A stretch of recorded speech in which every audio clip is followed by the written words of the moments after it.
Gold is no longer a slow moving investment. It's an absolute beast. पिछले एक साल में गोल्ड ने इक्विटी मार्केट को भी पीछे छोड़ दिया है, लेकिन सवाल ये है ये इतनी तेजी क्यों और क्या ये रैली अब रुकने वाली है? आज गोल्ड के इस महासंग्राम को डिकोड करते हैं। सबसे पहले अगर हम बात करें लेटेस्ट नंबर्स की तो अक्टूबर 2025 में इंटरनेशनल मार्केट में गोल्ड ने $4,380 पर आउंस का ऑल टाइम हाई टच किया है और इंडिया में 24 कैरेट गोल्ड 1,34,800 पर 10 ग्राम तक पहुंचा था।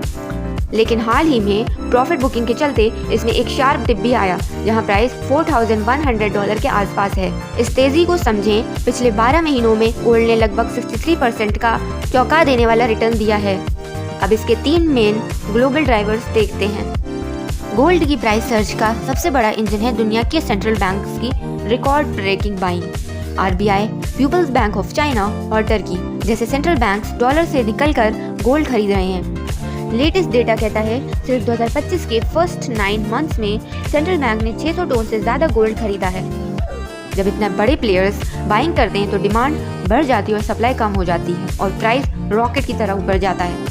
जब भी वर्ल्ड में कहीं भी इंस्टेबिलिटी होती है, चाहे वो मिडिल ईस्ट कॉन्फ्लिक्ट्स हो या यूएस गवर्नमेंट शटडाउन का फियर, इन्वेस्टर्स को सेफ्टी चाहिए होती है। इस अनसर्टेन दुनिया में गोल्ड सबसे रिलायबल सेफ हेवन है। जैसे ही कोई टेंशन बढ़ती है, लोग स्टॉक मार्केट से पैसा निकालकर गोल्ड में डालते हैं। इसलिए जियोपॉलिटिकल टेंशंस गोल्ड को हमेशा सपोर्ट करती हैं। गोल्ड का ट्रेड डॉलर में होता है। अगर डॉलर वीक हुआ तो बाकी कंट्रीज के लिए गोल्ड सस्ता हो जाता है और डिमांड बढ़ती है। और दूसरा, इन्फ्लेशन। महंगाई बढ़ी तो गोल्ड को बेस्ट हेज अगेंस्ट इन्फ्लेशन माना जाता है। ऊपर से यूएस फेड की इंटरेस्ट रेट कट की स्पेकुलेशन भी गोल्ड की चमक बढ़ा रही है, क्योंकि रेट कट से गोल्ड में इन्वेस्टमेंट बढ़ता है। इंडिया में 2 चीज़ें इस रैली को और सपोर्ट देती हैं, रुपये का गिरना और डिमांड। अगर रुपये 87 से $89 की रेंज में वीक होता है तो इंपोर्ट होने वाला गोल्ड ऑटोमेटिकली एक्सपेंसिव हो जाता है। धनतेरस, दिवाली और वेडिंग सीजन की massive domestic demand global prices पर एक्स्ट्रा प्रेशर डालती है। पिक्चर क्लियर है, जब तक ग्लोबल टेंशन और सेंट्रल बैंक बाइंग चलेगी, गोल्ड का लॉन्ग टर्म आउटलुक पॉजिटिव ही रहेगा। एनालिस्ट्स तो 1,45,000 से 1,50,000 पर 10 ग्राम तक के टारगेट्स दे रहे हैं बाय 2026।